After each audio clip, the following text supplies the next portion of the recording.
Mr. Drury. Madame Moore. Madame Moore. Mr. Duval. Mr. Duval. Monsieur Aubin. Monsieur Aubin. Monsieur Nantel. Nantel. Monsieur Caron. Caron. Monsieur Saganash. Monsieur Saganash. Madame Quash. Madame Quash. Mr. Angus. Mr. Angus. Madame Sans Souci. Madame Sans Souci. Monsieur Choquette. Monsieur Choquette. Madame Trudel. Madame Trudel. Mr. Blakey. Mr. Blakey. Mr. Weir. Mr. Weir. Ms. Benson. Ms. Benson. Mr. Stetsky. Mr. Stetsky. Mr. Cannings. Mr. Cannings. Mr. Johns. Mr. Johns. Ms. Malcolmson. Ms. Malcolmson. Mr. McGregor. Mr. McGregor. Ms. Hardcastle. Ms. Hardcastle.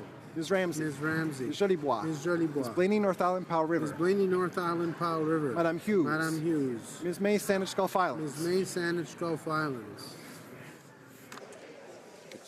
All those opposed to the motion will please rise. Ms. Ambrose. Ms. Ambrose. Mr. Nicholson. Mr. Nicholson. Ms. Finley. Ms. Finley. Mr. Ritz. Mr. Ritz. Mr. Anderson. Mr. Anderson. Mr. Bazan. Mr. Bazan. Mrs. McLeod, Kamloops, Thompson, Caribou. Mrs. McLeod, Kamloops, Thompson, Caribou. Mr. Clement. Mr. Clement. Mr. Deltel. Mr. Deltel. Ms. Bergen. Ms. Bergen. Mr. Lebel. Mr. Lebel. Ms. Watts. Ms. Watts. Mr. Kent. Mr. Kent. Mr. Strahl. Mr. Strahl. Ms. Rempel. Ms. Rempel. Mr. Fast. Mr. Fast. Mr. Poiliev. Mr. Poiliev. Mr. Van Loan. Mr. Van Loan.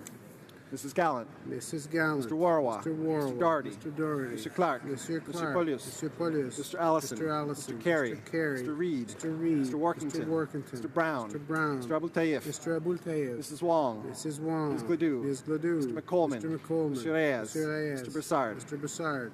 Mr. Lake. Mr. Lake. Mr. Lozon, Stormont Dundas, South Glengarry. Mr. Lozon, Stormont Dundas, South Glengarry. Mr. Lukiski. Mr. Lukiski. Mr. Albrecht. Mr. Albrecht. Mr. Calkins. Mr. Calkins. Mr. Shipley. Mr. Shipley. Mr. Van Kester. Mr. Van Kester. Mr. Miller, Bruce Gray, Owen Sound. Mr. Miller, Bruce Gray, Owen Sound. Mr. Dreeshen. Mr. Dreeshen. Mr. McKenzie. Mr. McKenzie. Mr. Sweet. Mr. Sweet. Madame Boucher. Madame Boucher. Mr. Lobb. Mr. Lobb. Mr. Gould. Mr. Gould. Mr. Richards. Mr. Richards. Mr. Hoback. Mr. Hoback. Mr. Sopak. Mr. Sopak.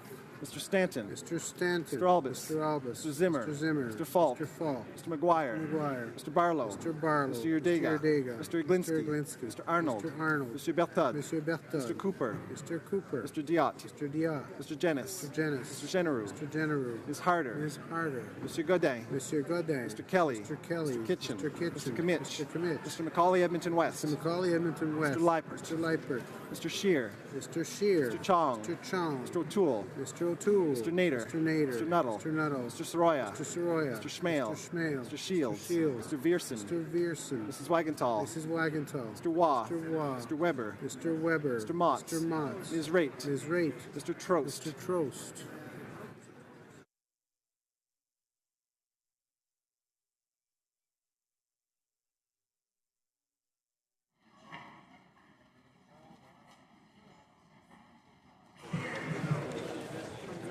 Yeas pour 209, 209. Nays contre 87, 87. I declare the motion carried.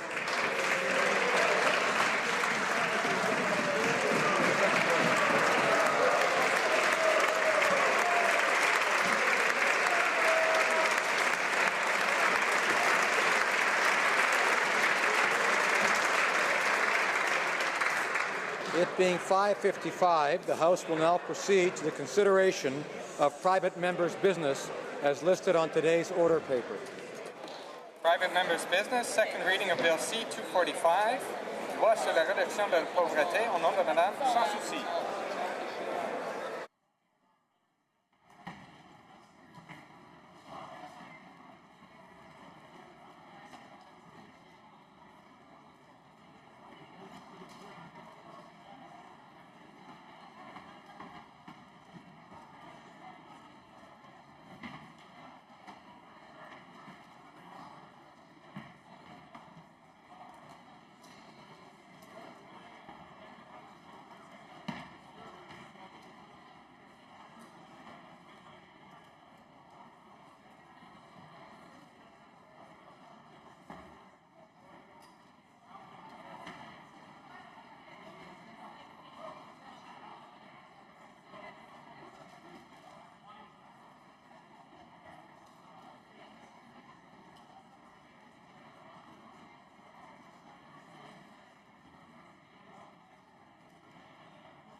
Oh, great, okay.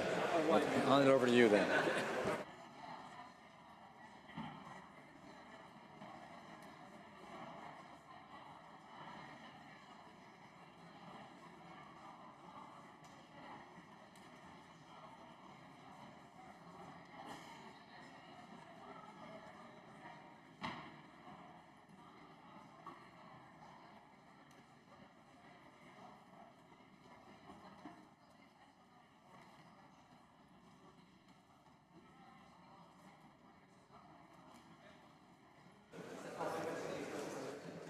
Okay, I want to remind the honourable members that we're resuming debate, so if you're in the room, and it's nice to see everyone getting along just fine, but if you want to speak to each other a little bit louder, a little bit more in depth, you might want to just leave the chamber. We're resuming debate. The honourable member for Lethbridge.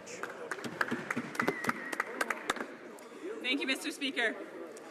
Mr. Speaker, when we talk about poverty in the abstract, we miss the very personal and the very real stories of everyday Canadians that are struggling to improve their well-being from day to day. Coming from Alberta, we have lost over 100,000 jobs just in this past year.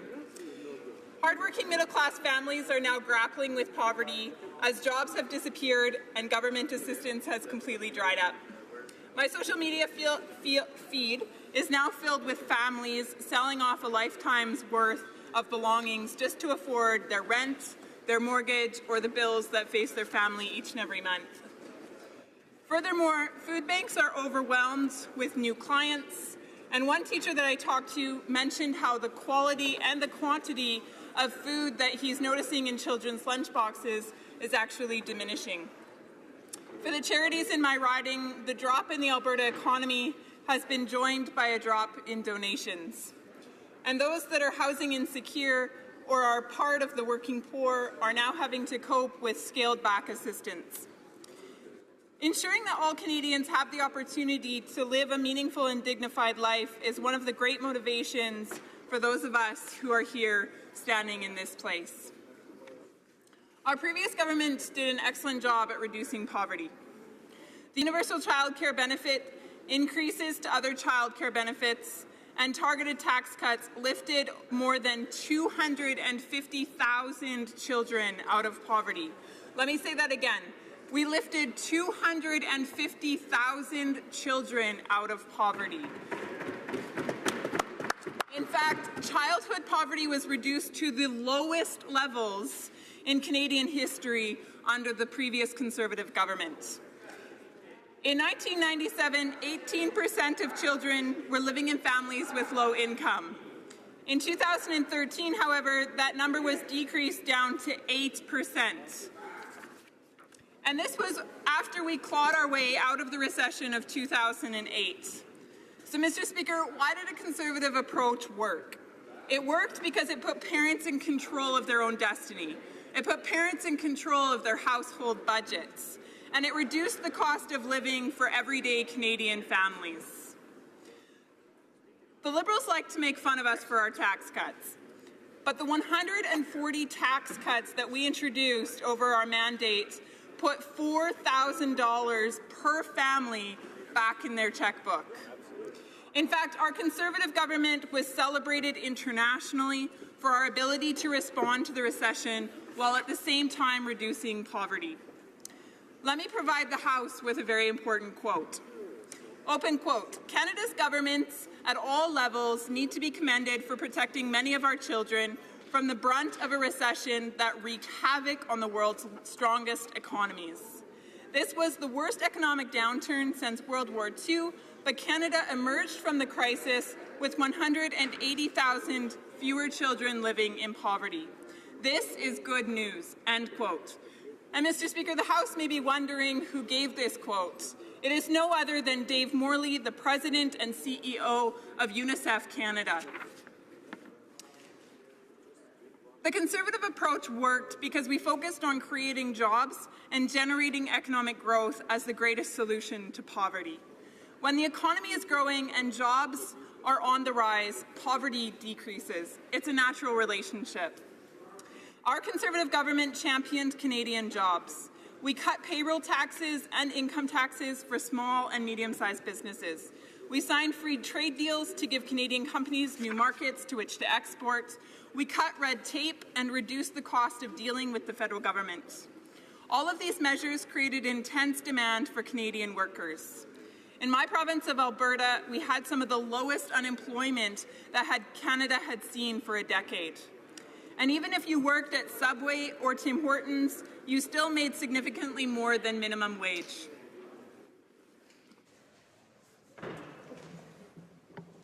Very good. Thank you. I'll let the honourable member for Lethbridge continue. Thank you, Mr. Speaker.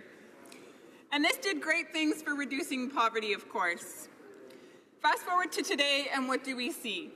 Today we see a federal government that has raised income taxes and is talking about bringing in even more taxes. These taxes will be of huge detriment to our working families.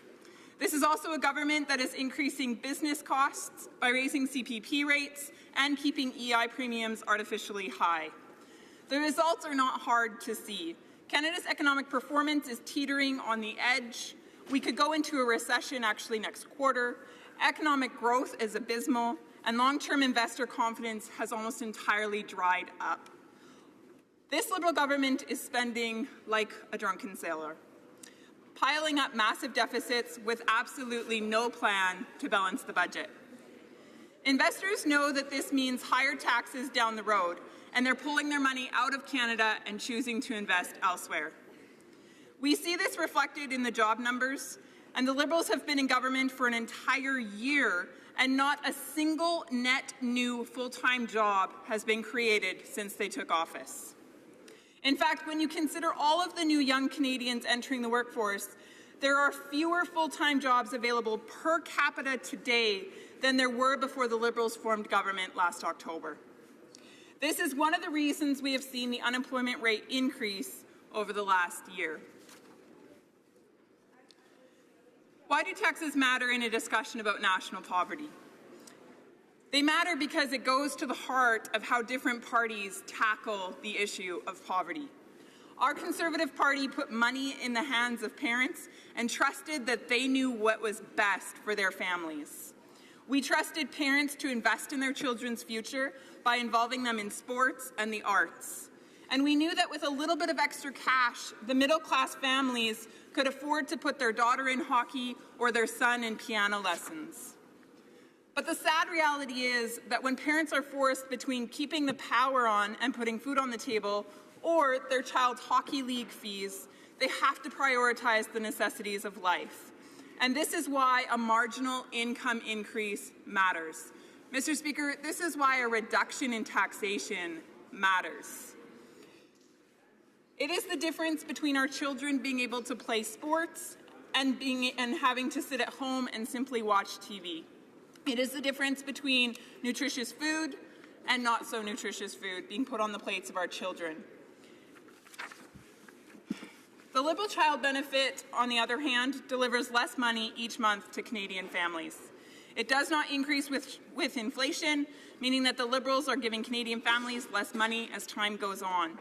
And because of all of the cancelled tax credits, Canadian families get less money back at tax time. And this is to say nothing of the thousands of dollars that Canadian families will have to pay each and every year under the carbon tax regime being implemented very soon. As I said at the beginning of my speech, while we all believe in the importance of reducing poverty, the approach that we take in this House is quite different. This bill that has been introduced and is on the floor today is a clear example of how the NDP approaches this problem, which is heavy on bureaucracy and little on action and help towards families. This bill establishes a National Poverty Commissioner and a National Poverty Reduction Council, in addition to tasking federal civil servants with developing a national plan. Mr. Speaker, I'll make it short and sweet. It doesn't work. It does not work. At the end of the day, we know that the plan that was put in place by the Conservatives did work. Reduction in taxes works. Benefits for families with children work. Let's leave the decision with parents. They know best. Resuming debate, the honourable member for Saskatoon West. Thank you, Mr. Speaker. I am proud to rise today in support of Bill C-245, sponsored by my colleague, the member for St. Hyacinthe-Bagot, which would establish a national poverty reduction strategy. Poverty is sadly still very much a growing problem in Canada. Since the unanimous motion by Ed Broadbent in 1989 to eradicate poverty in Canada by the year 2000, very little has been done by successive Liberal and Conservative governments to actually reach this goal. In the intervening years since 1989, Canada has been proud of its position as the best and second best country in the world in which to live, according to various United Nations measurements. However, those Canadians living in poverty, including an alarming number of children, are no better off than they were in 1989. And how can this be, Mr. Speaker? In a country as blessed as Canada with natural resources, a skilled and educated workforce, how can we tolerate a situation where our neighbours are struggling to find shelter, put food on the table, and take care of their families? In my office, Mr. Speaker, is a poster that says, "All it takes is political will."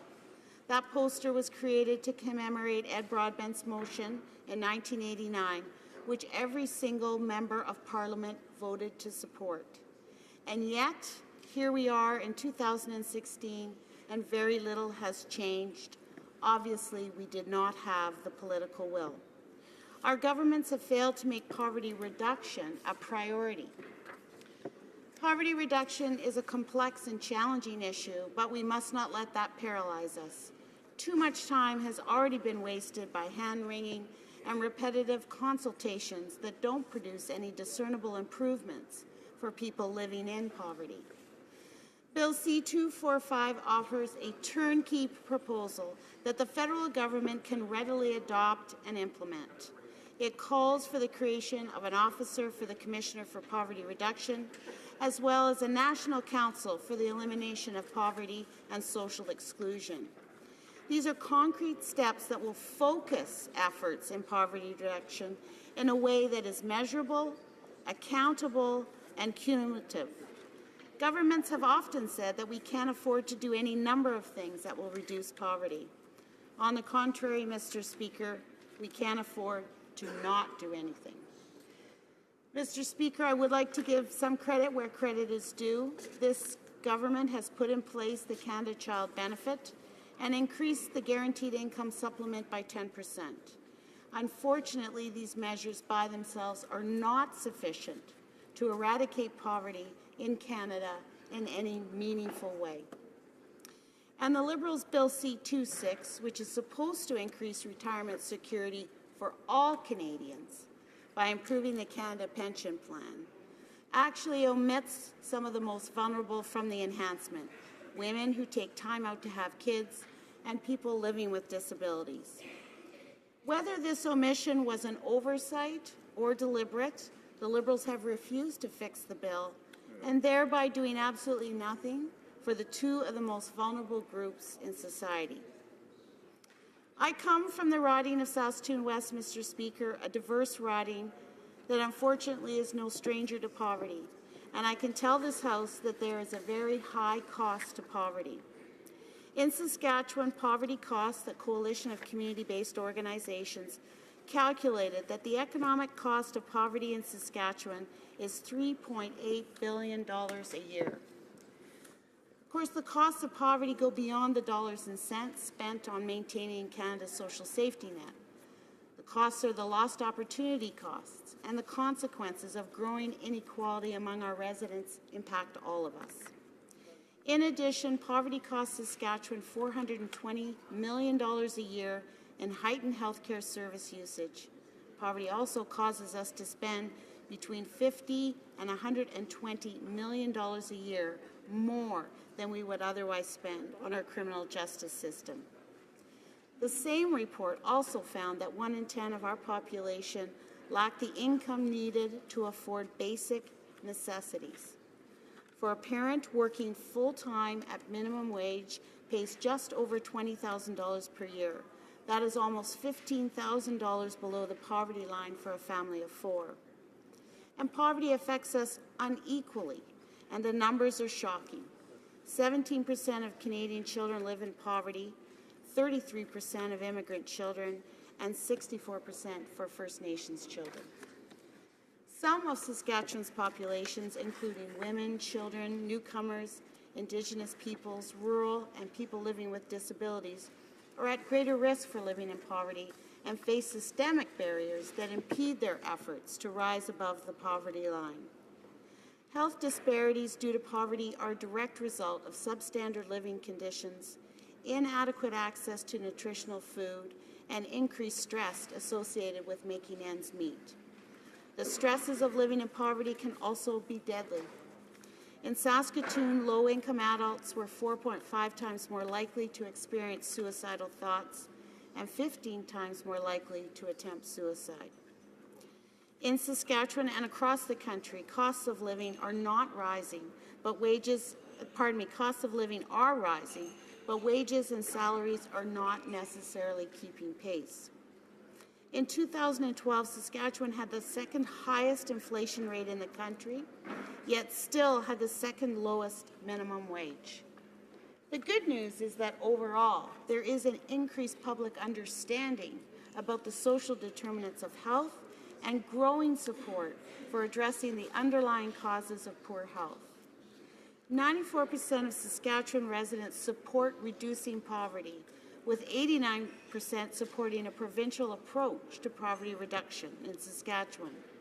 Therefore, we had high hopes in Saskatchewan when the provincial government adopted a poverty reduction strategy in 2014.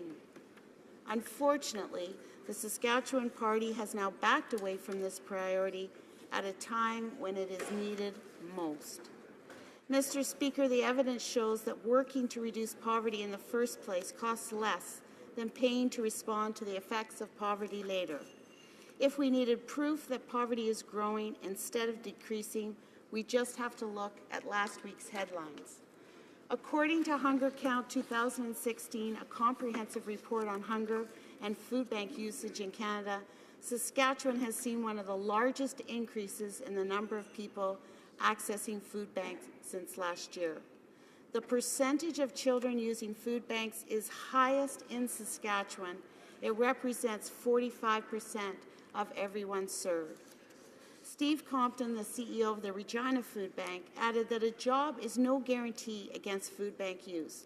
Nearly 1 in 6 households helped in Canada are working, yet still need a food bank to make ends meet. A lot of this has to do with the fact that low-wage, precarious jobs with no benefits are the only job growth our economy has seen. It is no wonder that Canadians continue to rely on food banks, and yet the Finance Minister has said that we should all get used to the job churn. The Liberal government needs to acknowledge that poverty is growing and use the levers it has to encourage stable, long-term jobs instead of shrugging their shoulders. A $15 federal minimum wage would be a good start. I'm very proud to say that in my riding, 4 progressive employers have already committed to paying their employees a living wage. A living wage makes a huge difference for families and individuals in their communities. A truly progressive government would understand this and act accordingly.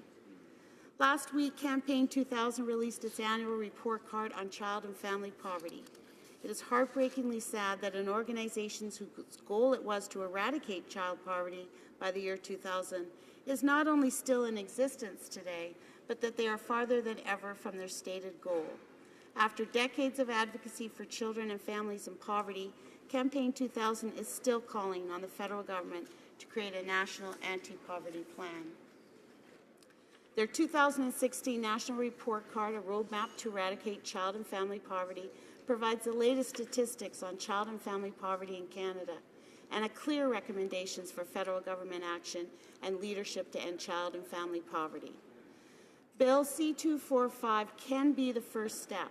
It has already been studied at committee, and the Minister of Families, Children and Housing has acknowledged it's an excellent bill.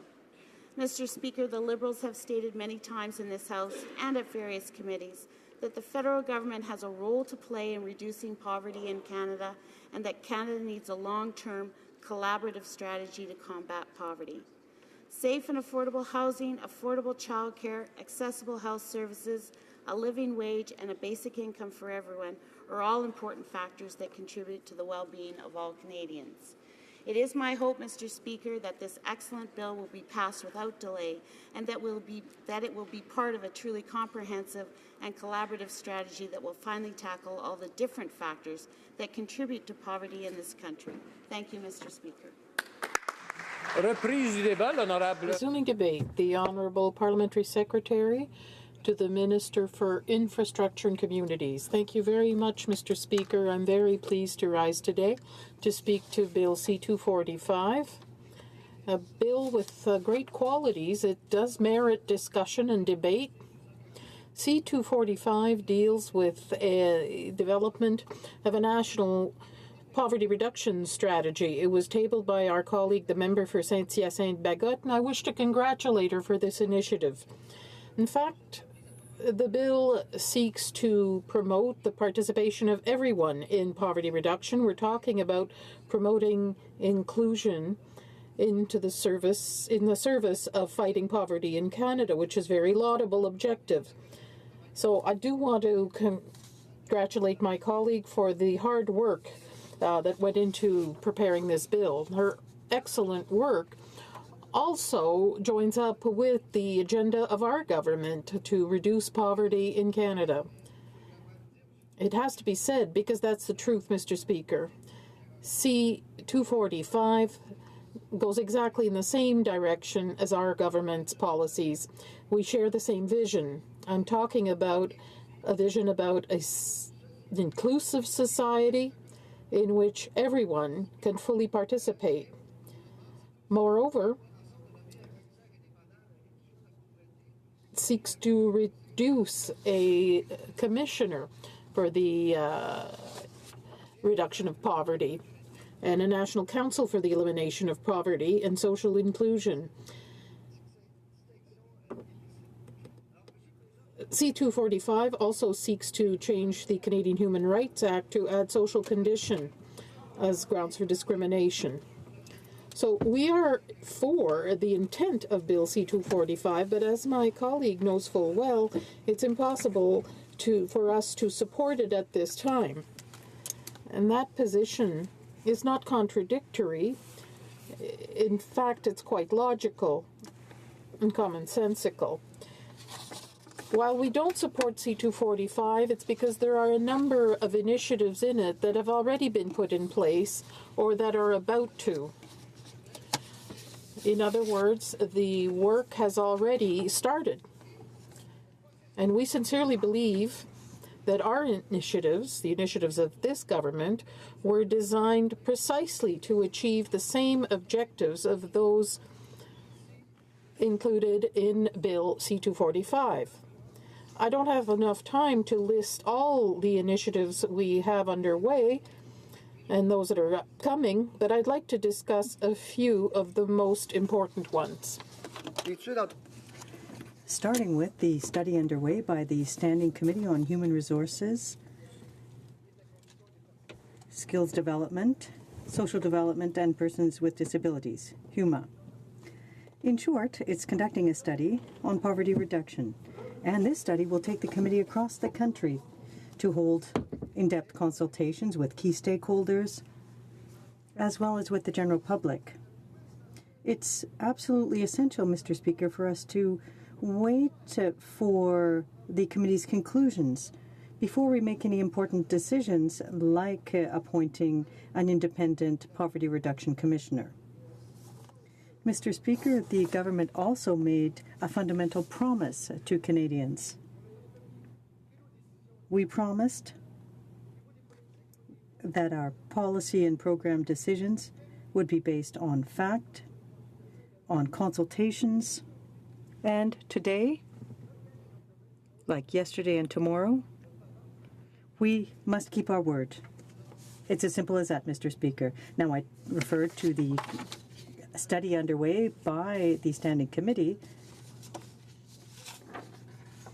and that's part of a larger platform. And I'm talking about the broad mandate held by my colleague, given to the Minister of Family, Children and Social Development by the Prime Minister to develop a poverty reduction strategy which sets specific objectives as well as performance measurement indicators to see whether or not we have met those set objectives. Recently, the Minister appeared before the Human Resources Committee and tabled an information background document on poverty in Canada, which is called Towards a Poverty Reduction Strategy. And the document is designed to launch a conversation on poverty reduction across the country. It's a very precious tool that will help the committee to conduct its work and will also help us as a government to develop our strategy. As a result, Mr. Speaker, it would be premature for us to make any kind of a decision on a specific approach like the one being put forth in C-245 until the discussions and the analysis have been completed. Now, as I said earlier, Mr. Speaker, in fact, the colleague who has tabled Bill C-245 has done an excellent job. We shouldn't think that it's not a worthy bill, because it is. I'm thinking about a number of other things that need to be done before moving ahead with something like C-245, consultations with the provinces, the territories, the municipalities, Aboriginal communities, and other stakeholders. So we're saying the same thing, that we need to consult, listen, and subsequently make a decision. In other words, Mr. Speaker, we need to do each of these things, and each item has its time and place. Last spring, Mr. Speaker, the Minister for Families, Children and Social Development launched Canada-wide discussions on a poverty reduction strategy. Not only did he undertake this important discussion with his provincial and territorial counterparts, he also held discussions with many stakeholders in various regions across the country. In addition, and this is important to point out, last September the government launched the strategy, or the project rather, entitled Tackling Poverty Together. It's a project that involves conducting case studies in 6 communities. The objective is simple. It's to obtain a regional perspective and a better understanding of poverty in various communities in the country. It will also enable us to directly gather comments, personal comments from Canadians living in poverty, and to receive recommendations from organizations that offer poverty reduction programs. In short, Mr. Speaker, this project, Tackling Poverty Together, will also be a very important tool for developing our strategy. And where this is taking me is that our partners expect true work involving collaboration on our part. They are demanding to be consulted. They want to be consulted, and that is what we're doing. Supporting this bill, Bill C-245, and its initiatives would be running counter to the way that we promised to undertake these consultations. Now, as I said from the outset, Mr. Speaker, our government made a solemn promise to Canadians. We promised to do things differently, to work in a spirit of collaboration, and we are going to once again keep our word. And, Mr. Speaker, we can't forget about the numerous commitments the government intends to incorporate into Budget 2017. There's also our plan to strengthen the middle class. So in conclusion, Mr. Speaker, we can see that Bill C-245 is something that shows clearly that poverty is something that affects us all. It's a proof that despite our differences, our different political allegiances, we can share the same vision. And when we share the same vision, we can join forces and work together to put in place this vision. And in the case before us today, this is the vision of an inclusive society in which all can participate, where inclusion enables us to fight poverty, to overcome it. And that is success in and of itself. Thank you, Mr. Speaker. Debate, the honourable member for Prince George Peace River. Thank you, Mr. Speaker. And I'd like to acknowledge the member that brought this particular private member's bill forward is a member that I join on Human Resource Committee every Tuesday and Thursday morning. So we're doing a poverty reduction strategy as we speak, as we've heard on the floor of the House tonight. I think it's a thing that we all can agree on. We all want to eliminate poverty if possible. We're certainly concerned about families that are affected by poverty and that are affected by not being able to put food on their tables and being able to heat their homes, etc. We've heard a lot of really heartbreaking stories about poverty in Canada. But I guess I just am more concerned that this is just creating another level of bureaucracy instead of actually dealing with the problems of poverty. And as Conservatives, we have a pretty good record in this effect. Since 2004, poverty was actually at a record low at 8.8%, and it was dramatically down from 11.4% in 2004. And the way that was done, it sounds, again, Conservatives talking about money again, but it really affects Jane and Joe taxpayer. And when you lower taxes, you're able to put more money in people's, or leave more money in people's pockets, and they can afford more at home. And that's Conservative principles that we like to leave more in taxpayers' pockets by doing these measures.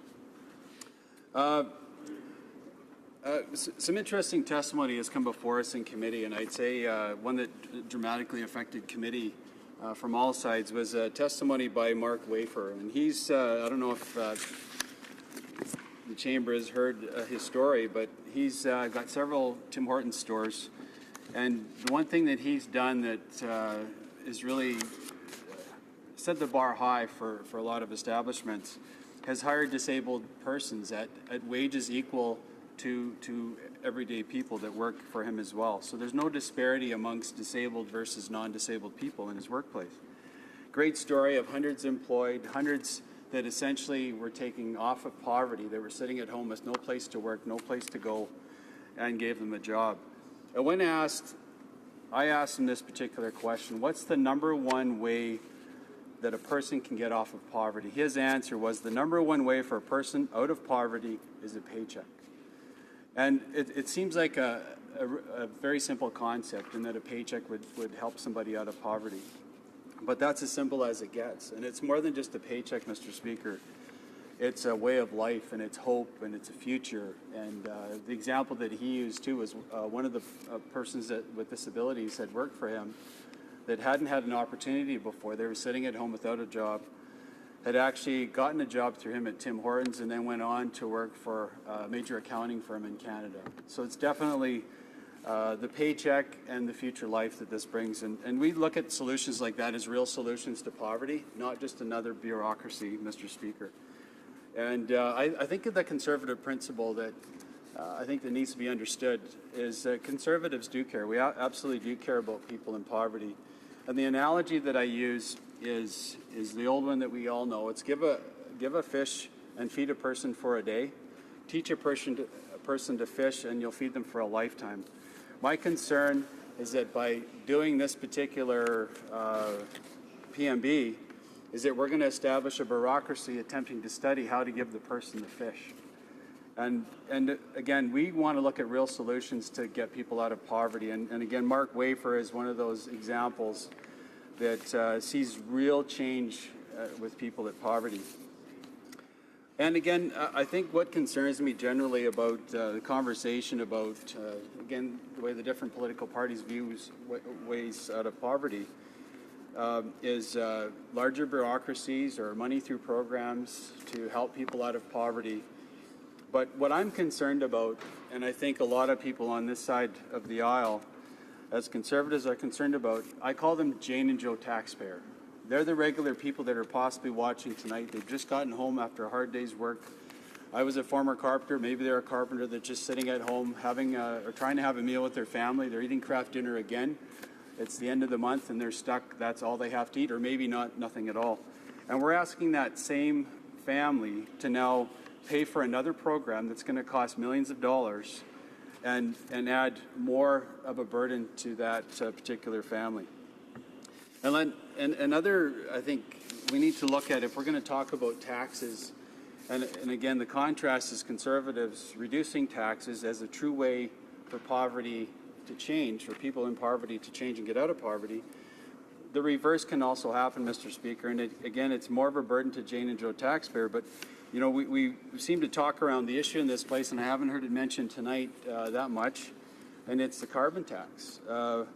And here's a potential government that talks a good game. It talks about, it wants to see people come out of poverty. And you know what, Mr. Speaker, I absolutely believe, and I believe the NDP as well as the Liberals really want to see people get out of poverty. But when you continually ask people to pay more, at people that are already close to poverty or are in poverty now, and it's Mr. Speaker, it's actually one thing that's known is that these kind of taxes affect disproportionately the ones at those lower incomes more. So if a person's going to be receiving a carbon tax now, the person that's at poverty or below is going to be much more dramatically impacted than somebody that isn't. And even just a simple look at the carbon tax, you know, there's been guesstimates as $1,000 per individual to $2,600 per family, and upwards on it goes. Plus, we haven't factored in the inflationary effects of food, extra costs for clothing, extra costs for absolutely everything, Mr. Speaker. So I think a fulsome conversation about reducing poverty has to be talking about taxation and the reverse effects of causing or pushing people into poverty. And again, it's always assumed that Jane and Joe can always bear more. You know, we already look at the effective tax rates of individuals as 50% in some cases, where they just simply, you know, half their paychecks going to tax, whether it's provincial, whether it's municipal, whether it's federal. And now we're going to ask them to go and pay some more for another governmental program. And I guess that's where us as Conservatives, we want to say, yes, we want to see poverty eliminated in Canada if at all possible, but we also want to acknowledge the things that work. Another witness that came to the committee this week at our Human Resource Committee was a man named Corey Wood. He's from a little town about 2 hours away from my hometown of Chetwynd, BC. A young guy that grew up in poverty. He didn't even see himself as growing up in poverty, but a difficult situation. And now runs a company, an energy company called Kikana, that has a yearly balance sheet of $10 million. And here's a guy that he says he's not in it for the money, but he's in it to make a difference. And here's a guy that gives people hope, he gives people jobs, but he also sees himself in a lot of those employees that he's hiring. And without having a program to tell Corey what to do, he's helping people out of poverty by establishing a business that he's an Aboriginal person himself, but doesn't want to be just known for that. He wants to be known as a businessman. But he gives people, especially in Aboriginal communities that are close to his own, a way out of poverty and gives them hope and a future. Some of these kids I used to teach high school, and when people don't have a future and they don't have a job, Mr. Speaker, and all they can see in the future is high unemployment, you know, no opportunities in sight, poverty is a destiny rather than optional. Corey gives that person a way out of that circumstance. And again, I'd say much more along the lines of a conservative, real-life approach of a real way out of poverty. So again, Mr. Speaker, I guess to summarize is that, you know, bureaucracies are fine. Bills like this are fine. They sound great. They establish things that, again, sound great to people. But what I'm concerned about people that are really in poverty, really being affected by this, and I see it as a limited thing. By just having another policy, it's very limited in its actual success. But I also am really concerned about Jane and Joe taxpayer, again, that bear the burden of one more governmental program, one more tax that pushes them closer and closer into poverty. So Mr. Speaker, although I acknowledge, I think it's in our best intentions to put this bill forward. And again, I think we all agree we want to see people come out of poverty. We just don't think this is the right direction. We want to see actions that really take effect and really do provide a way out, a pathway out of poverty. Thanks. Resuming debate, the honourable member for London Fanshawe. Well, thank you, Mr. Speaker. It gives me great pleasure to stand in this House today and support Bill C-245, put forward by the member from St. Hyacinthe, Bagot.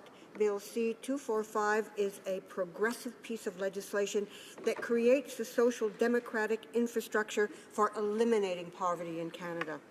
The Prime Minister's mandate letter to the Minister of Families, Children and Social Development prioritized the development of a Canadian poverty reduction strategy that would set targets to reduce poverty and measure and publicly report on our progress in collaboration with the Minister of Employment, Workforce Development and Labour.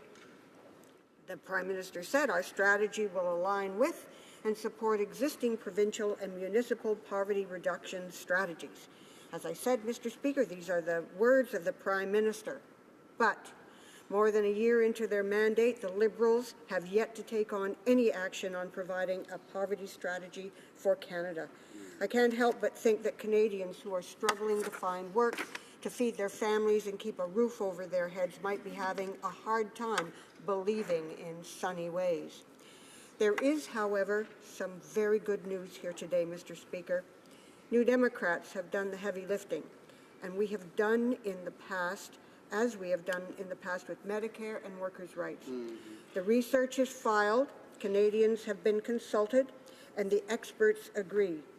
Bill C-245 is a framework for fostering social inclusion. It paves the way to creating the Canada we all know is possible. All that's left now is to make it happen. All that remains is political will on the part of the government. Thanks to the tireless efforts and consultations of our New Democrat brother, Tony Martin, who sat as a Member of Parliament for Sault Ste. Marie between 2004 and 2011, we have before us a plan for poverty elimination that is considered, sustainable, and more critically necessary today than it was when first introduced in 2010. Tony's spirit and heroic efforts resonate in Bill C-245. I applaud the member for St. Hyacinthe-Bagot and her staff for their efforts in bringing this very important issue to the House, and for the recognition that poverty elimination will firmly set us on the path to the social justice Canadians deserve. I offer my profound thanks and respect for Tony Martin and his work, the work that he has done as a champion of this cause over his lifetime. Mr. Speaker, in 1989, this House unanimously adopted Ed Broadbent's motion to eliminate child poverty by the year 2000. The turn of the century has come and gone without Y2K ending the world as we know it, and without any substantive progress in ending child poverty in Canada. The fact that we have reached 2016 without achieving our objectives with regard to poverty is shameful. Shameful because that is something over which our governments have control. Not only are we no further ahead, it can be argued that the forces of neoliberalism and globalization embraced by Conservative and Liberal governments alike have left us worse off instead of better. Post-secondary education has become the privilege of the elite. Our healthcare system is in danger because of underfunding and corporate greed.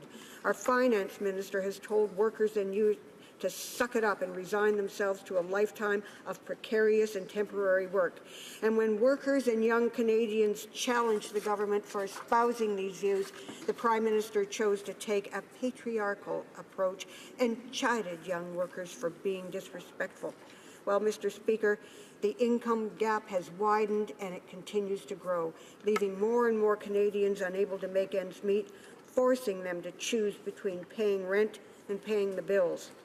Taking an intersectional approach to poverty reveals that it has the biggest impacts on Canadians who have been historically disadvantaged.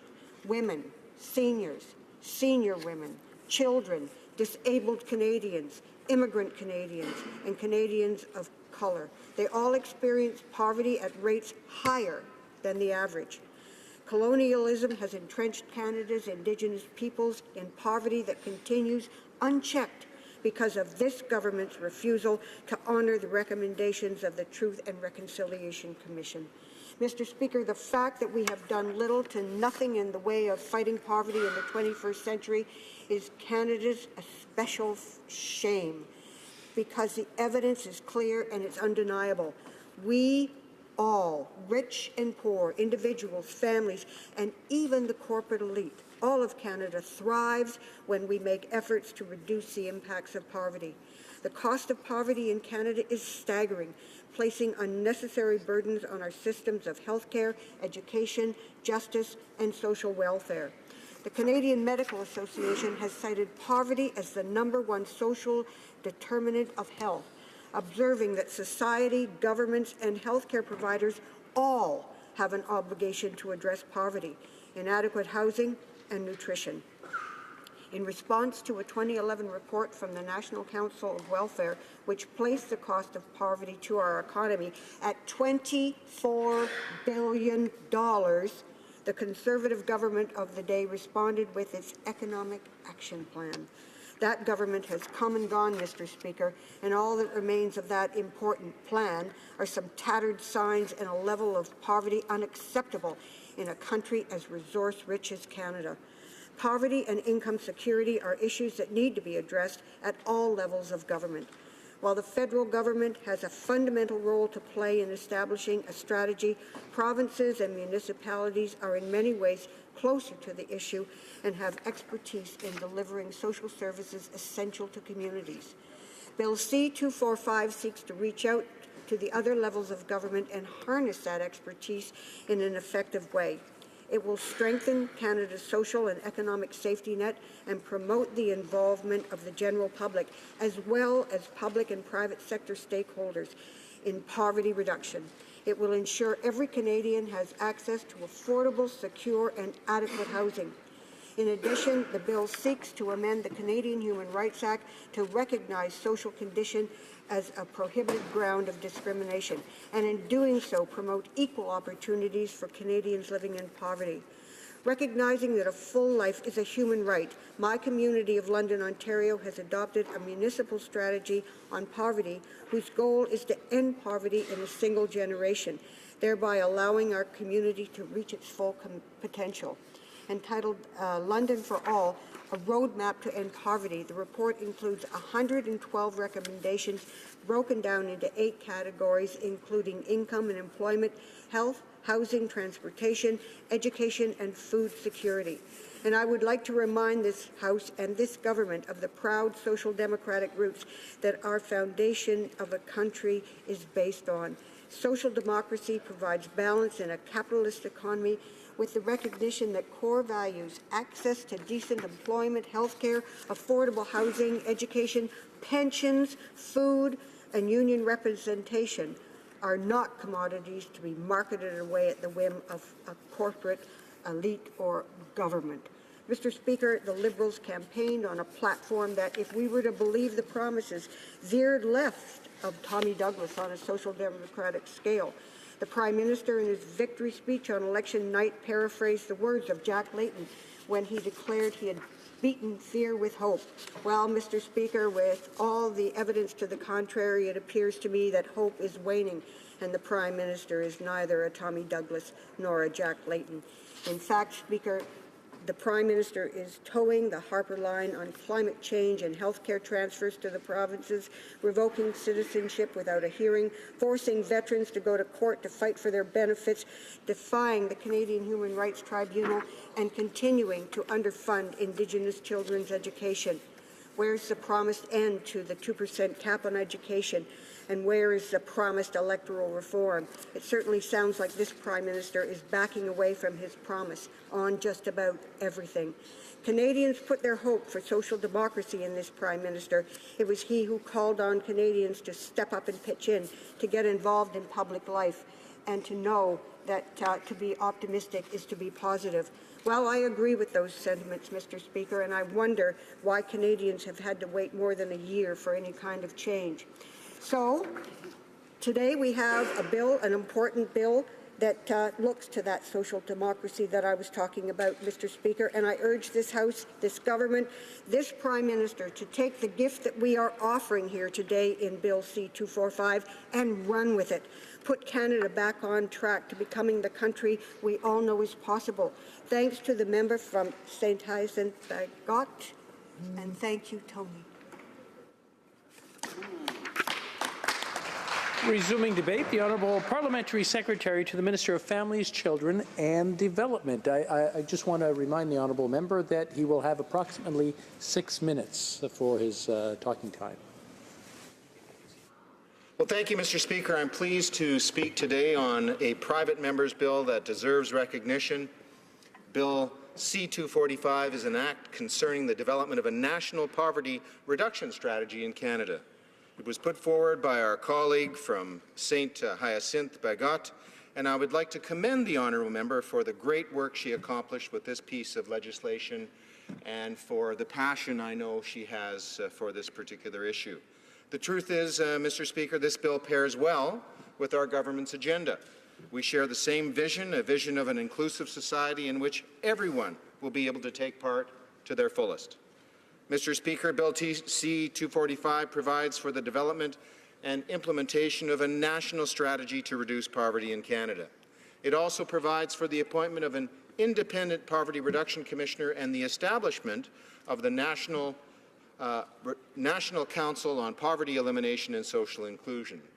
Lastly, Bill C-245 provides for the amendment of the Canadian Human Rights Act to add the term social condition as a prohibited ground of discrimination. Mr. Speaker, as the government who is determined to fight poverty, we welcomed Bill C-245. Unfortunately, Mr. Speaker, we just can't support it. Not now. It's a matter of timing. Let me explain why. At this moment, we feel that we are compelled to oppose Bill C-245.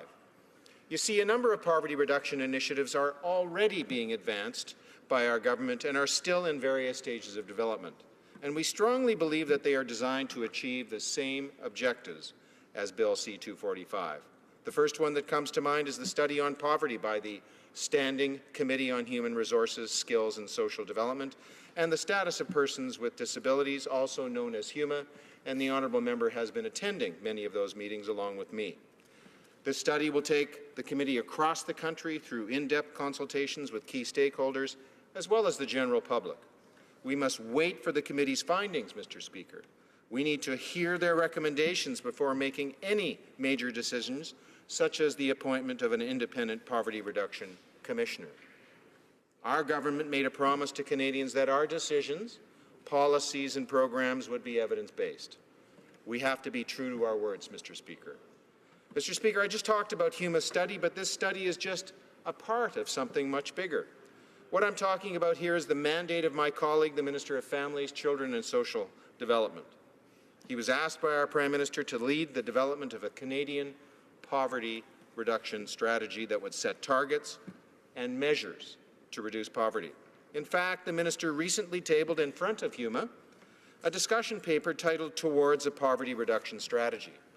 This document opens the dialogue on the subject of poverty reduction in Canada. It includes perspectives that could be helpful as HUMA conducts its work, and that will help us develop our strategy. Mr. Speaker, it would be premature to decide on a specific approach such as the one prescribed by Bill C-245 while discussions, engagement and analysis of these initiatives are still underway. Bill C-45 makes numerous suggestions that could warrant consideration, such as consultations with provincial, territorial and municipal governments, Indigenous communities and various stakeholders. We have to make sure that such engagement, Mr. Speaker, happens prior to deciding on a specific approach, including the one outlined in Bill C-245. In fact, Mr. Speaker, last spring, the Minister of Families, Children and Social Development did discuss the development of the Canadian Poverty Reduction Strategy with his provincial and territorial counterparts, as well as with stakeholders from different parts of the country. And this past September, the Minister officially launched the Tackling Poverty Together project. This important research project consists of 6 extensive case studies across Canada. This, Mr. Speaker, will help us better understand the impact of poverty reduction programs in communities that have identified poverty as an important issue. What I'm trying to say here is that our partners are expecting us to engage with them, and they want to engage with us too. Supporting Bill C-245 and its proposed initiatives could be seen as contrary to the approach we have pledged to take. Mr. Speaker, can I just ask for a clarification? If I don't finish my remarks, I understand I get 10 minutes, is that correct?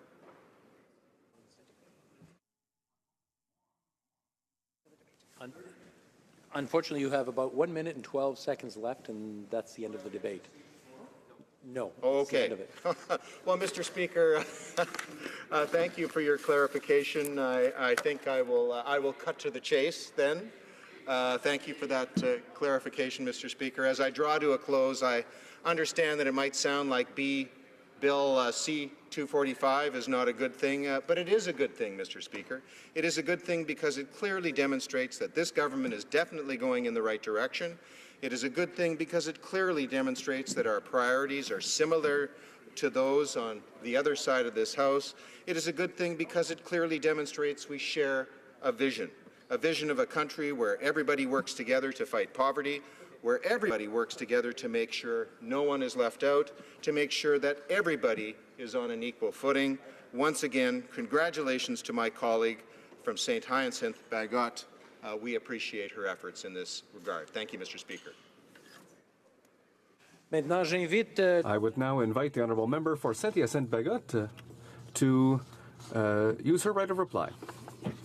Mr. Speaker, let's be clear.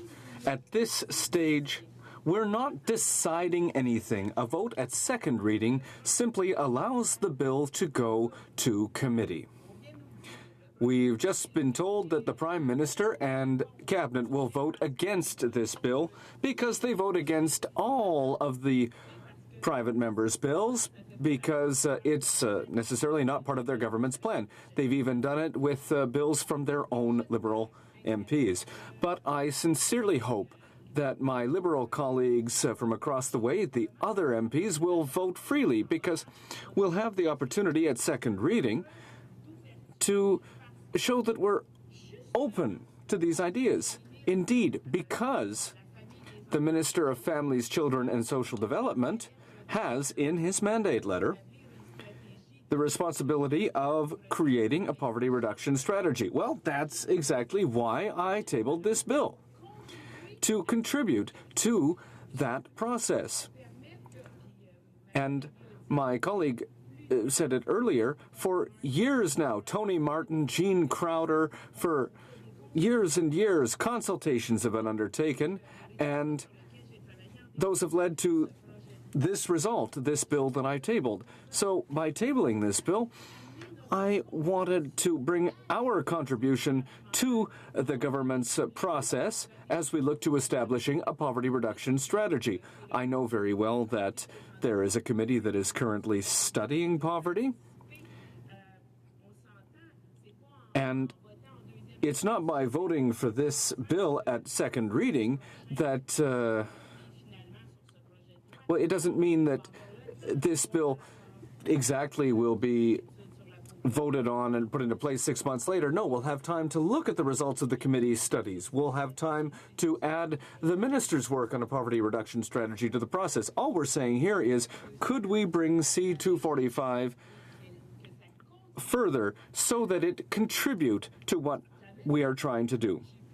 By the same token, I've been able to hold exchanges with the two conservative critics for poverty, and we agree on amendments. Earlier, I was listening to my colleagues speak about human dignity, about how we want to see a society where everyone has a job, where there's full employment. We agree with that 100%. We know that it's not going to happen tomorrow morning, that tomorrow morning we're not going to have full employment. But And this bill doesn't establish new programs. It doesn't create specific concrete solutions. And I'm the first to say that we need concrete solutions. I've spent my whole life working in community work, and it's certainly work being done on the ground that is going to get people out of poverty. What this bill does is says if we want a poverty reduction strategy, we need to establish targets. Where do we want to be in 5 years? Where do we want to be in 10 years? We need to measure how, year over year, we're succeeding in reducing poverty. Are government actions working? Each year, how can we measure if we've made progress? Because unfortunately, more and more people today are living in poverty. Just last week, Canada's food banks tabled a report that said very clearly that there are more and more families using food banks in Canada to get their food. So clearly, the actions that we're taking right now are increasing poverty and not reducing it. So we need to look carefully at what we're doing. So I invite all parliamentarians here from both sides of the House to vote in favor of C-245 so that C-245 be added to the work being done by the committee that's studying poverty, so that it be brought to the attention of the minister who has a mandate to create a poverty reduction strategy. I tabled Bill C-245 because I believe very firmly in the fact that we can work together. I think that poverty is not a partisan issue because every one of the 338 members of this House, when they go back to their riding, they see poverty. We all see it in all our regions. So we need to work together, and that is why I tabled this bill. La question est la suivante. The question is the following one. Ms. Sanssouci, seconded by Mr. McGregor, moved that Bill C-245, an act concerning the development of a national poverty reduction strategy in Canada, be now read a second time and referred to the Standing Committee on Human Resources, Skills and Social Development and the Status of Persons with Disabilities. Is it the pleasure of the House to adopt the motion? All those in favor of the motion will please say yay. All those opposed will please say nay. In my opinion, the nays have it.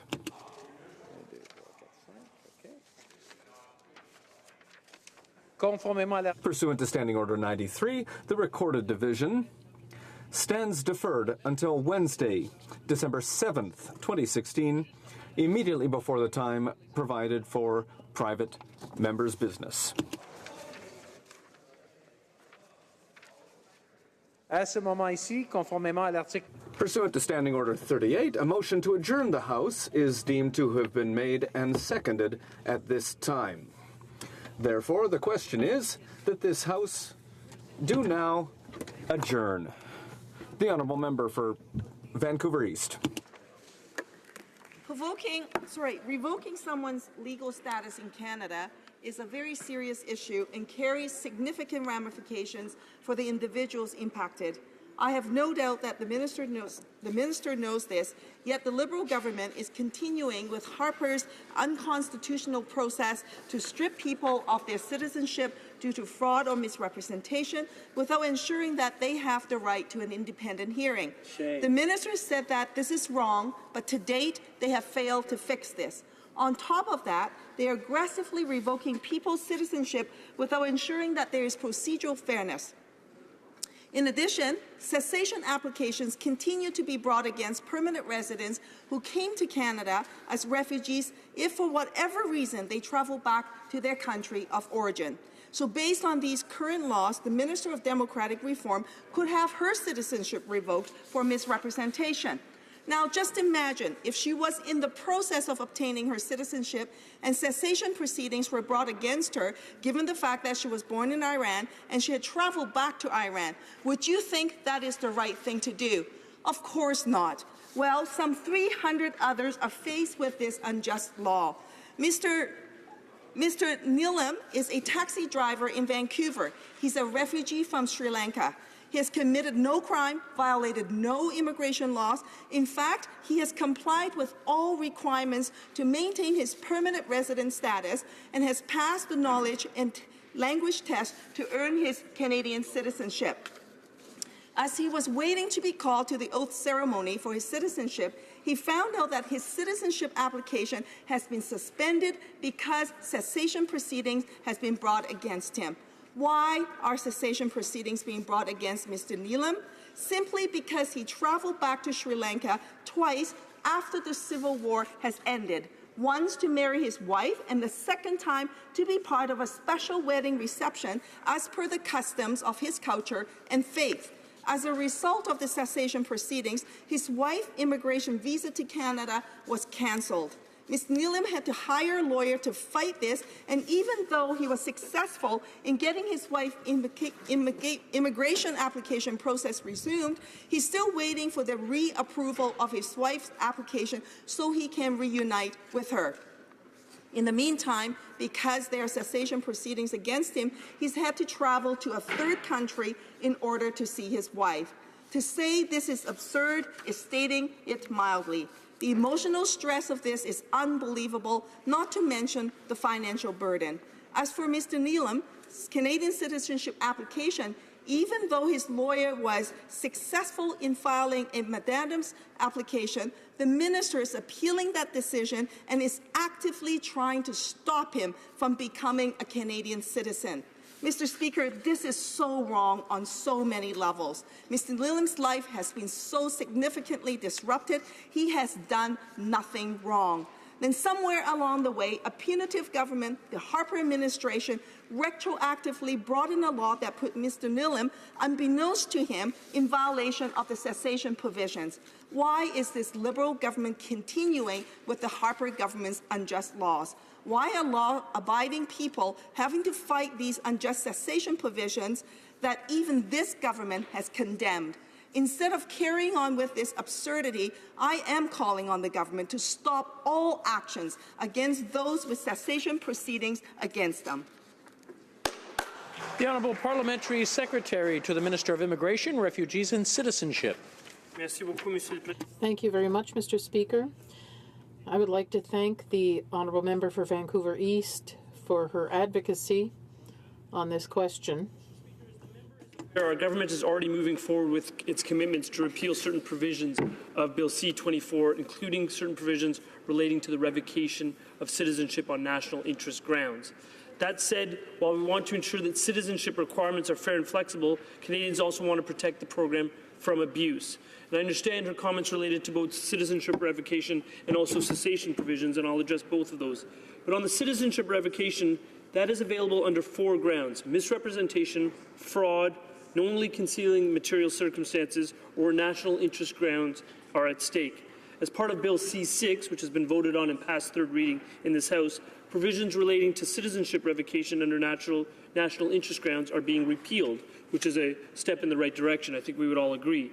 With respect to the other grounds related to misrepresentation, fraud, and knowingly concealing material circumstances, the most serious cases are prioritized, such as those involving serious criminality or organized fraud. Mr. Speaker, there have been several large-scale fraud investigations across Canada, which has led to the increase in citizenship revocations. Canadians are proud of their citizenship, and our government is committed to upholding the integrity of that citizenship. The ability to revoke based on fraud has been in place since the inception of the Act in 1947 and will continue to do so. Monsieur le Président, ce utile est vraiment... This is an important tool to maintain program integrity,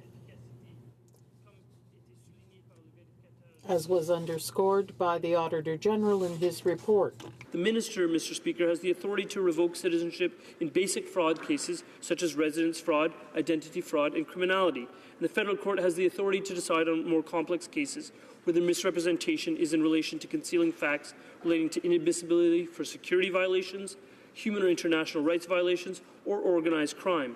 With respect to the revocation process, which has been underlined here by the member opposite, under the authority of the Minister, once individuals receive a notice of intent advising them that their citizenship may be revoked, along with the evidence that the notice is based on, they're given the opportunity to provide submissions and evidence relating to the case to the decision maker, which can be taken into consideration. This is some of the due process components that I think have to be emphasized to the member opposite. While we are open to suggestions on how to improve the due process protections, certain protections exist at present. In certain circumstances, for example, Mr. Speaker, an oral hearing may be held. Personal circumstances of the individual, including any hardship that may be caused, can be taken into account by a decision maker. With respect to the cessation provisions, I know the member opposite has spoken about this. She's an advocate for this provision. We are undertaking to look at the cessation provisions, because certain aspects of those cessation provisions, including the retroactivity component, including the ability to revoke not just the refugee status, but also the permanent residency of an individual, are aspects that are concerning to this government. And we've undertaken and will indeed be analyzing those very provisions that have been raised by the member opposite. But I want to underscore once again, Mr. Speaker, that there are due process protections in place for revocation of citizenship, including what I've outlined, but also the fact that a judicial review can be sought with leave to the Federal Court of Canada. The Minister has said publicly many times in this House and in the Senate, where C6 is currently, that we are open to considering enhancements to the current process for revocation for citizenship fraud, and that is exactly what we will do should those suggestions be made. Thank you very much, Mr. Speaker. The honourable member for Vancouver East. Thank you very much, Mr. Speaker. The Minister had said that he would bring in legislation to adopt the amendments that I had proposed, and we have yet to see those. And the fact is there are scores of people who don't have due process right now. And, Mr. Speaker, stripping law-abiding former refugees of permanent residence simply because they travel back to their country of origin is wrong. Cessation proceedings waste millions in taxpayers' money, scarce resources that could be put into much better use. Mr. Neelam and close to 300 others do not deserve this kind of treatment from their Canadian government. I have drafted a private member's bill that repeals the cessation provisions, and I am calling on the government to adopt my bill as a government bill and to halt the proceedings against current cessation cases. As we wait for the government to get into action and then bring these laws in place, there are scores of people whose lives are being impacted right now. The government can actually stop the court proceedings against him until there is the process, until then there's revocation of the cessation provisions. I call on the government. The Honourable Parliamentary Secretary. Mr. Speaker, I thank the member opposite for her advocacy and again for her passion on this issue, and we look forward to seeing that private member's bill and having debate on it when the time comes as is appropriate.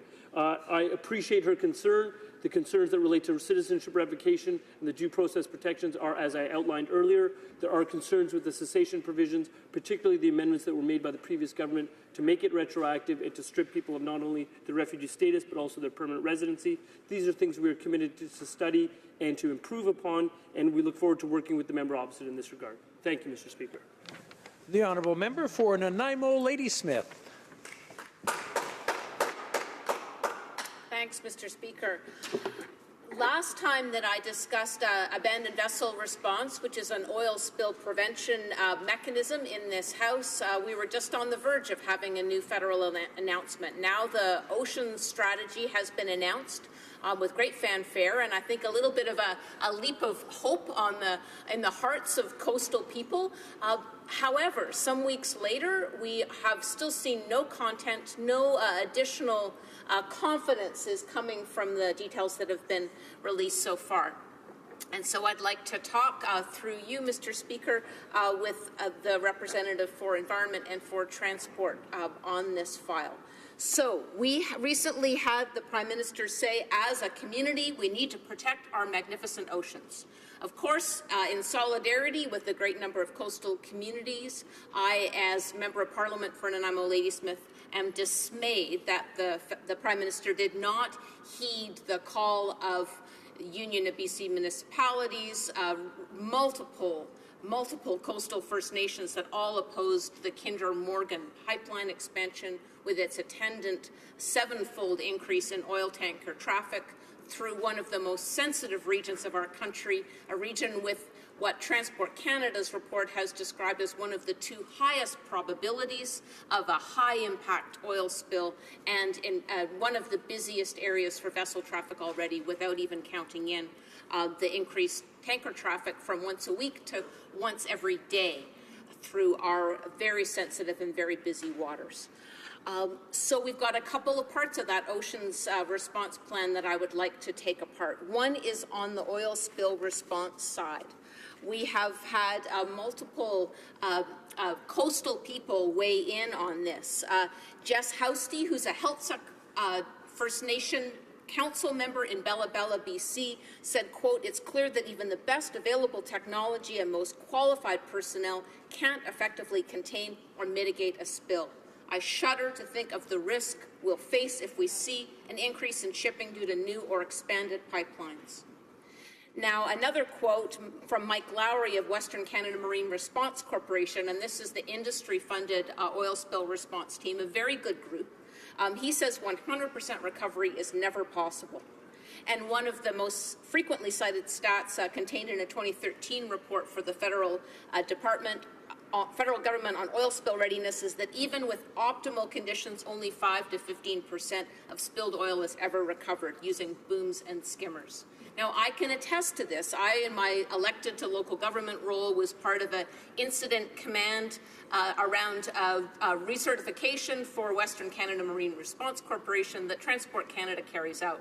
Over 3 days, a simulated oil spill of 10,000 tons, simulated, again, it wasn't actually in the ocean, with 300 personnel on hand and all the best practicing of oil spill response. After 3 days, 35 kilometers of shoreline was oiled, and only 15% of the oil had been recovered.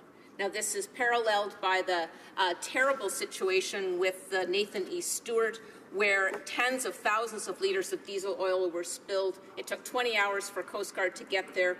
Multiple times over 20 days, booms broke up and spilled in rough waters. And we expect rough waters when there is a marine spill.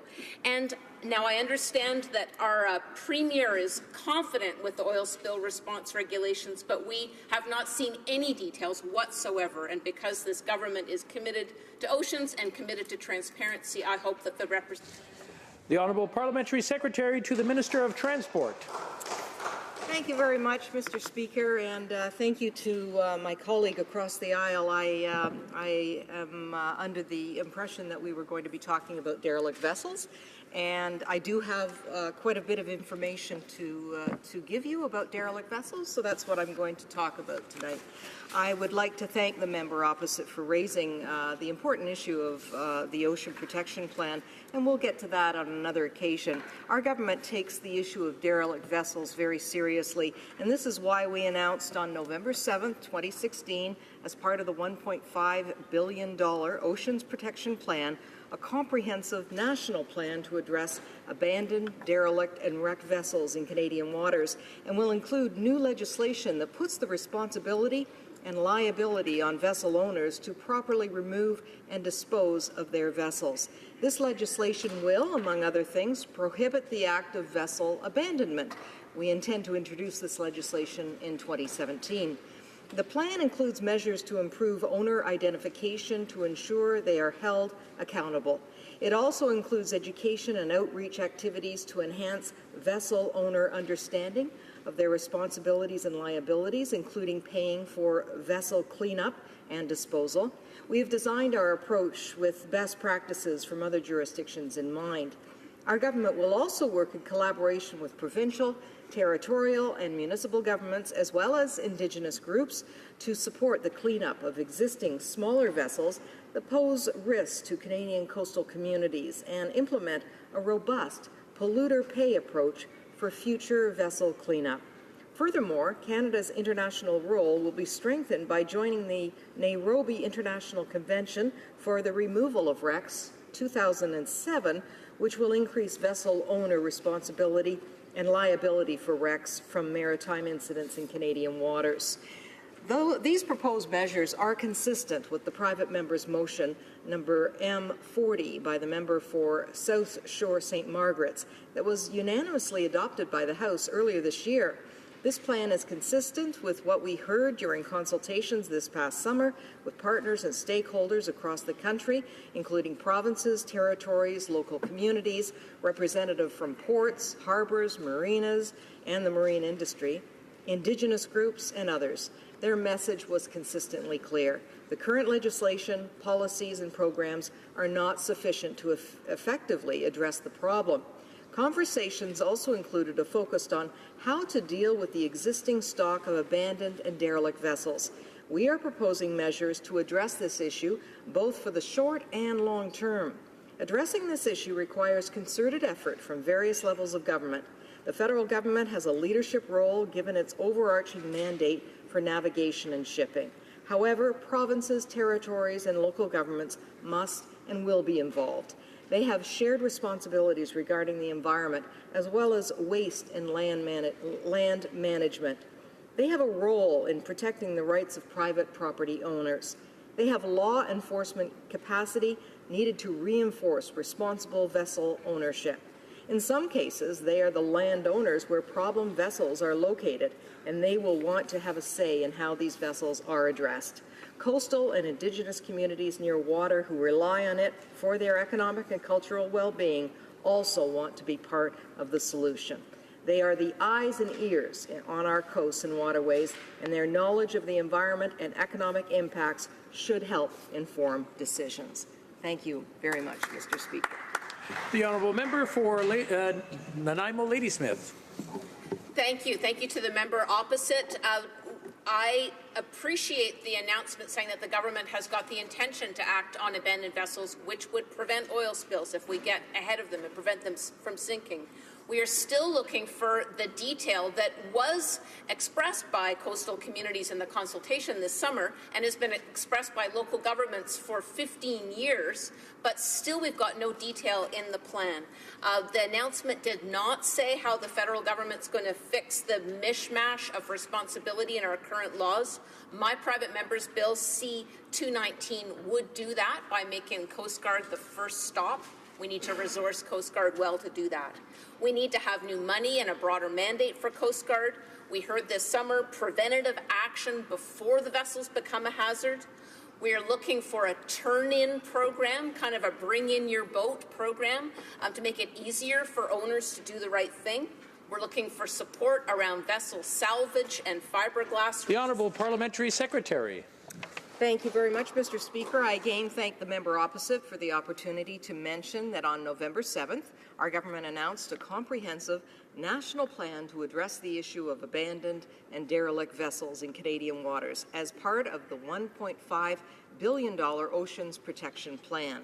This plan includes new legislation that puts the responsibility and liability on vessel owners to properly remove and dispose of their vessels.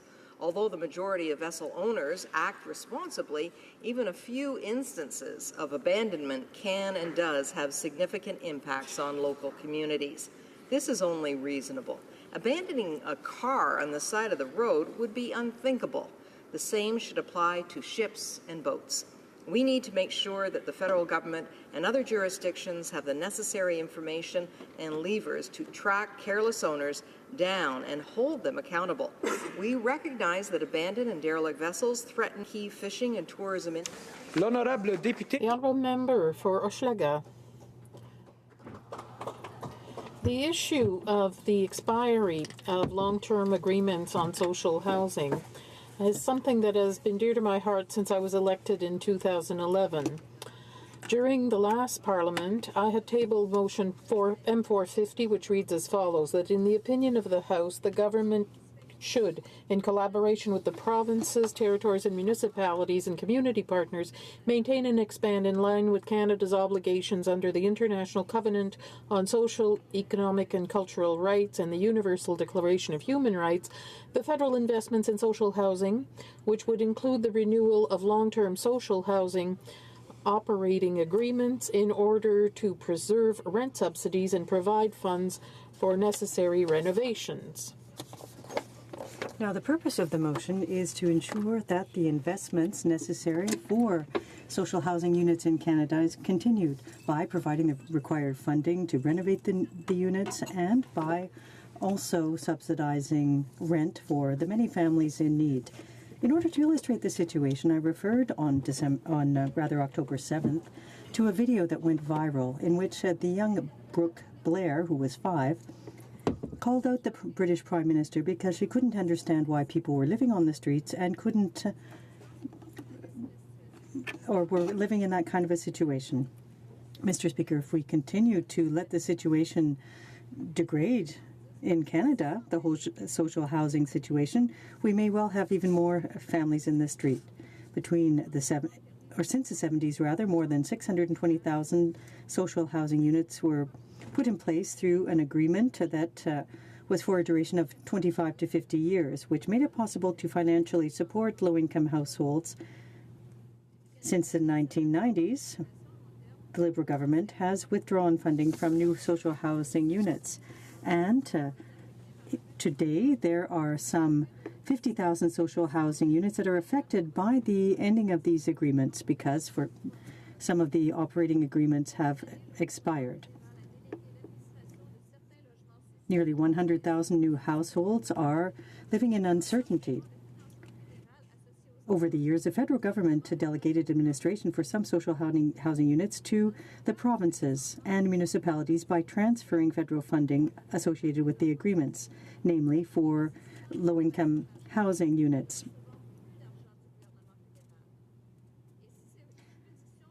In these cases, with the expiring agreements, the provinces and municipalities end up with social housing units that are out of date, that require major renovations, but with no federal funding. These jurisdictions must take action to fight homelessness and provide good quality social housing. The minister responsible for housing received a mandate to restore federal funding for housing. And, in fact, the budget 2016-2017 also earmarked some $30 million over 2 years for social housing, but the ones that are administered by the CMHC and not the ones that for which administration was transferred to other jurisdictions. Despite the numerous questions we have put on this subject, we don't know what will happen with respect to this funding that has ended for social housing. Families benefiting from social housing that is subsidized need a firm commitment from the minister. What is the minister waiting for to announce once and for all that a settlement with respect to funding on social housing in the country? Parliamentary Secretary to the Minister of Families. Well, thank you, Mr. Speaker, and I welcome once again the opportunity to respond to the member for Hochelaga, who I know has a very deep commitment to affordable housing, to social housing. Let me assure you that this government shares her concern for the housing needs experienced by many Canadians. As you may know, Mr. Speaker, last year the federal government provided funding to support more than 546,000 households living in existing social housing units. Budget 2016 also included significant new support for social housing in the form of $574 million over 2 years to renovate and repair existing units. We also are providing up to $30 million to renew existing subsidies for all federally administered social housing projects, with operating agreements expiring by March 31st, 2018. The doubling of spending under the Investment in Affordable Housing program also provides provinces and territories with a significant source of new funding that can be used to support projects under their administration. But social housing is only part of the solution, Mr. Speaker. The government believes that innovation also plays an important role in building a strong and vibrant housing sector for Canada. That is why Budget 2016 included 2 initiatives that support construction of affordable rental housing, which is an important option for many Canadian households. We recently launched the $200 million Affordable Rental Housing Innovation Fund. Through the Innovation Fund, CMHC will offer financial support for useful ideas for building a more inclusive society, new funding models, and innovative building techniques that spur the rental housing sector. The fund is expected to help create up to 4,000 new affordable rental units over 5 years, reducing the number of Canadians living in housing need and the reliance on long-term government subsidies for some. Work is also continuing on the design of a proposed affordable rental housing financing initiative, which will provide up to $2.5 billion in low-cost loans to municipalities and housing developers during the earliest and riskiest phases of development. This is also why the government is undertaking to identify and implement innovative new approaches through the development of a national housing strategy. The Minister of Families, Children and Social Development and I, as his parliamentary secretary, led a 4-month consultation process to hear from a broad range of stakeholders about how we can improve housing, socioeconomic and environmental outcomes for Canadians, Mr. Speaker. We consulted with Canadians from coast to coast to coast because we recognize that the Government of Canada does not have all the answers or the tools needed to address persistent housing problems. We wanted to hear what the experts, stakeholders, and Canadians had to say because we believe, Mr. Speaker, that government should base its policies on facts, not ideology.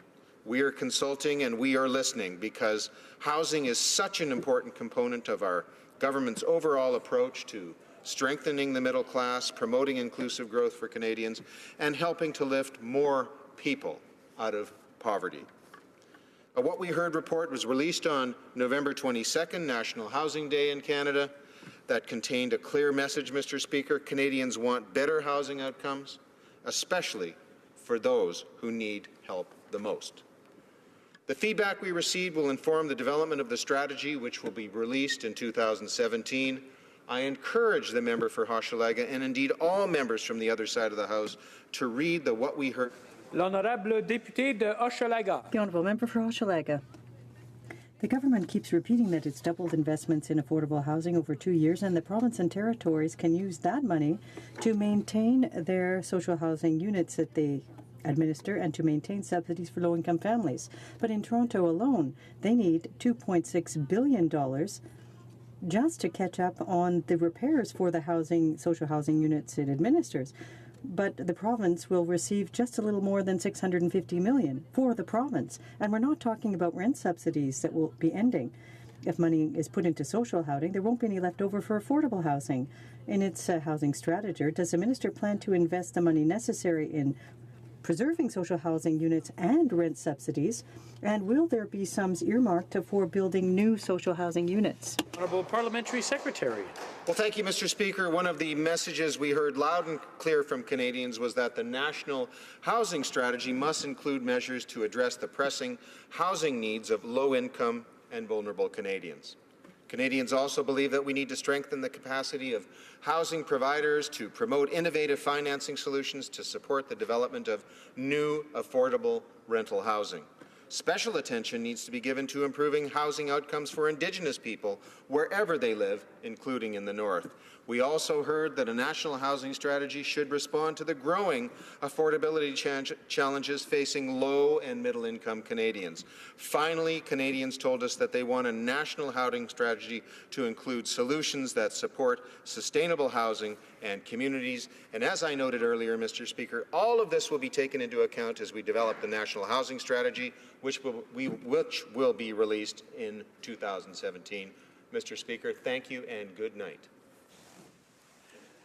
The motion to adjourn the House is deemed to have been adopted. Accordingly, this House stands adjourned until tomorrow at 10 a.m. pursuant to Standing Order 24-1.